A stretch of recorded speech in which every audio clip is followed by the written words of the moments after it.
অবসরপ্রাপ্ত সচিব এএমএম নাসির উদ্দিন প্রধান নির্বাচন কমিশনার হিসেবে নিয়োগ পেয়েছেন।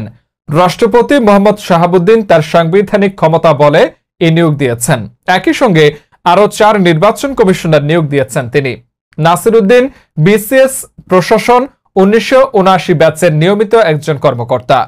২০০৫ সাল থেকে ২০০৭ সালে ১০ অক্টোবর পর্যন্ত সচিব পদে কর্মরত ছিলেন। ওই সময়কাল পর্যন্ত তিনি জ্বালানি ও খনিজ সম্পদ সচিব হিসেবে দায়িত্ব পালন করেন। এরপর তিনি স্বাস্থ্য মন্ত্রণালয়ের সচিব পদে দায়িত্ব পালন করেন। তিনি ২০০৯ সালের জানুয়ারিতে অবসরে যান। তার বাড়ি কক্সবাজার জেলার কুতুবদিয়ায়, যে আসনে ২০০৮ এর বিতর্কিত নির্বাচনেও জয়ী হয়েছিলেন জামায়াতে ইসলামের কেন্দ্রীয় সহকারী সেক্রেটারি এইচ.এম. হামিদুর রহমান আজাদ। নিয়োগ পাওয়ার পর তাৎক্ষণিক প্রতিক্রিয়ায় নাসির উদ্দিন গণমাধ্যমকে বলেন, অবাধ, সুষ্ঠু, গ্রহণযোগ্য নির্বাচনের জন্য যা যা করা দরকার তা করব ইনশাআল্লাহ। এই দায়িত্ব যখন আসছে আমাদের সুষ্ঠুভাবে পালন করতে হবে, সবার সহযোগিতা নিয়ে। বৃহস্পতিবার ২১ নভেম্বর মন্ত্রিপরিষদ সচিব ডক্টর শেখ আব্দুর রশিদ স্বাক্ষরিত পৃথক দুটি প্রজ্ঞাপনে প্রধান নির্বাচন কমিশনার এবং অন্যান্য নির্বাচন কমিশনার নিয়োগ দেওয়া হয়।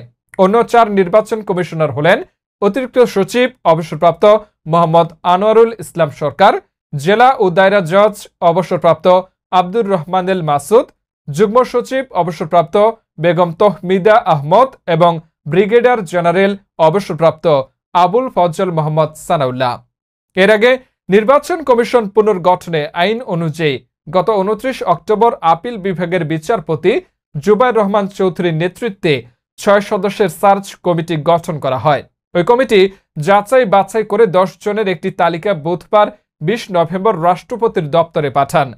রাষ্ট্রপতি তাদের মধ্য থেকে একজনকে প্রধান নির্বাচন কমিশনার এবং ৪ জনকে নির্বাচন কমিশনার নিয়োগ দিয়েছেন। এদিকে বিগত আওয়ামী লীগ সরকারের সময় ২০২২ সালের ২৭ ফেব্রুয়ারি নিয়োগ পাওয়া কাজী হাবিবুল আউয়াল কমিশন গত ৫ সেপ্টেম্বর একযোগে পদত্যাগ করেন। এরপর থেকে প্রায় ৩.৫ মাস নির্বাচন কমিশন শূন্য ছিল।